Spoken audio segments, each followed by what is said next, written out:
शंकर का आवाहन किया कि हे भोलेनाथ, आप हमारी तरफ से युद्ध करो। शंकर जी प्रकट हो गए। हर हर महादेव। शत्रुघ्न जी का, लक्ष्मी निधि का, पुष्कल का और हनुमान जी का, चारों का युद्ध होने लगा। लेकिन शंकर जी उनसे कौन जीत सकता। शंकर जी ने एक एक करके सबको निपटाना शुरू कर दिया। शत्रुघ्न जी को मूर्छित कर दिया।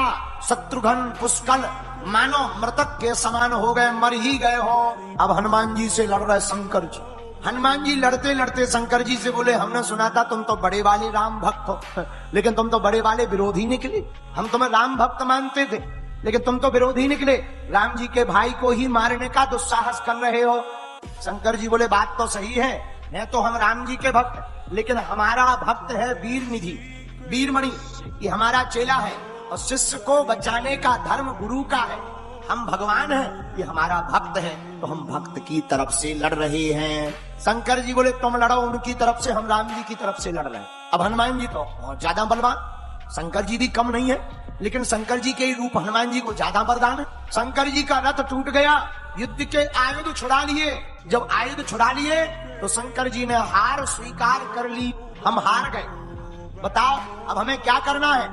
हनुमान जी बोले, तुमसे काम लिया जाएगा। क्या काम। शंकर जी बोले, तुम जब तक हमारे शत्रुघ्न भैया, पुष्कल, लक्ष्मी निधि, इनकी रक्षा करो, इनको कुछ हो ना पाए, यम के दूत इन्हें लेना जा पाए, तब तक हम क्षीर सागर के पास जाकर द्रोणाचल के यहाँ से अपनी पूंछ में लपेट करके संजीवनी बूटी लेकर आ रहे हैं। शंकर जी बैठ गए, हनुमान जी भागे भागे गए, द्रोणाचल पर्वत को अपनी पूंछ में लपेटा।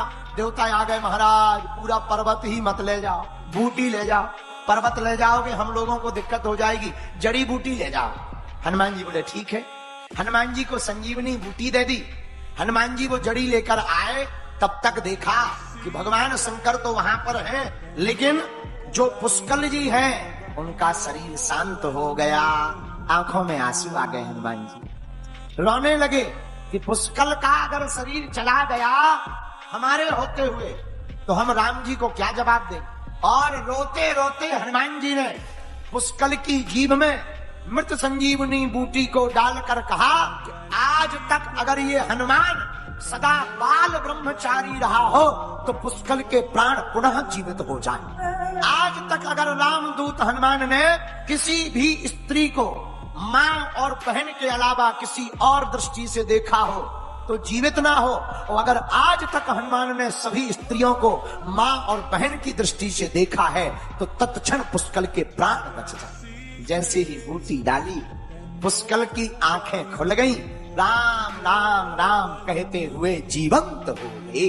शंकर जी चौंक गए और शत्रुघ्न जी के मुख में बूटी को डालकर हनुमान जी ने कहा कि आज तक अगर हमने भगवान रघुनंदन के अलावा किसी और का धोखे से ध्यान किया हो तो शत्रुघ्न के प्राण ना बचे, और केवल अगर हमने राम प्रभु को चित्त में रखा हो और सच्ची भक्ति की हो तो शत्रुघ्न पुनः जीवित हो जाए। और देखते ही देखते शत्रुघ्न जी हा राम हा रघुनंदन कह करके उठ पड़े। बोले, बाबा महादेव क्यों